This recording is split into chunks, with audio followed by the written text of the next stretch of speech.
Welcome my Joy education YouTube চ্যানেলে তোমাদেরকে সকলকে স্বাগত। তোমরা দেখছো জয় এডুকেশন ইউটিউব চ্যানেল। আজকে আমি প্রাথমিকের যে 2022-এর যে টেট পাস চাকরি প্রার্থীরা রয়েছে তারা যে গত দেখবে কাল যে আন্দোলন করেছিল, তারা মুখ্যমন্ত্রীর সঙ্গে বৈঠকে বসার কথা বলছিল, কিন্তু আজকে সেটি একটি শিক্ষা দপ্তর অর্থাৎ চেয়ারম্যান, পর্ষদ চেয়ারম্যানের সঙ্গে তারা বৈঠক করে। কিছু প্রার্থী তাদের ক্ষেত্রে কী বিষয়টি উঠে এসেছে এবং গৌতমবাবু মহাশয় কী তাদেরকে বক্তব্য করেছেন সেই বিষয়ে আলোচনা করবে এই ভিডিওতে। অবশ্যই স্কিপ না করে শেষ পর্যন্ত দেখবে কী আলোচনা হয়েছে। এবং আমার যদি চ্যানেল নতুন হয়ে থাকো অবশ্যই চ্যানেলটিকে সাবস্ক্রাইব করে সঙ্গে থাকবে। তো চলো বিষয়টা আলোচনা করছি। পর্ষদ চেয়ারম্যান যে গৌতমবাবু, তিনি কিন্তু 2022-এর টেট পাস যে চাকরি প্রার্থী রয়েছে তাদের সঙ্গে যে বৈঠক করেছেন সেটি কিন্তু 2022-এর যে টেট পাস চাকরি প্রার্থী রয়েছে তারা কিন্তু সন্তুষ্ট হয়েছে সেই বৈঠকের ক্ষেত্রে। তো ইতিমধ্যে তারা প্রকাশও করেছে যে বৈঠকের শেষে তারা বলেছেন যে গৌতমবাবু তিনি কিন্তু ইতিবাচক তাদের কথাতে ইতিবাচক মন্তব্য করেছেন।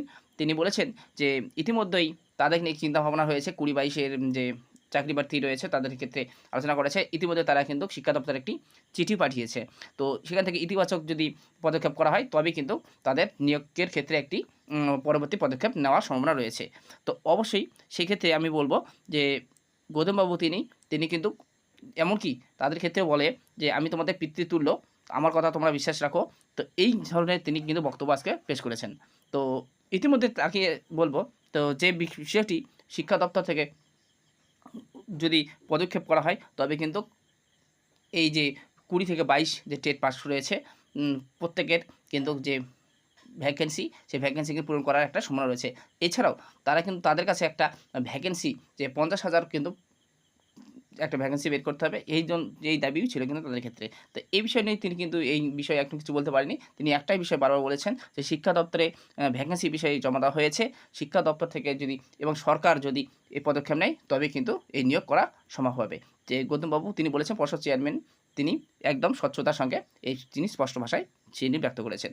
তো অবশ্যই এটি একটা ইতিবাচক পদক্ষেপ প্রাইমারি বোর্ডের তরফ থেকে, অর্থাৎ প্রাইমারি যে ক্যান্ডিডেট রয়েছে তাদের কাছে একটা ভালো একটা সুখবর রয়েছে। তাহলে পরবর্তীতে পদক্ষেপ দেখা যাবে পরের ভিডিও এবং পরবর্তী আপডেট নিয়ে অবশ্যই তোমাদেরকে জানিয়ে দেবো। তো অবশ্যই যদি ভিডিওটা ভালো লাগে অবশ্যই একটি লাইক করবে এবং বন্ধুদের মধ্যে শেয়ার করবে। ততক্ষণে ভালো থেকো, পরের ভিডিও নিয়ে আবার দেখা হবে।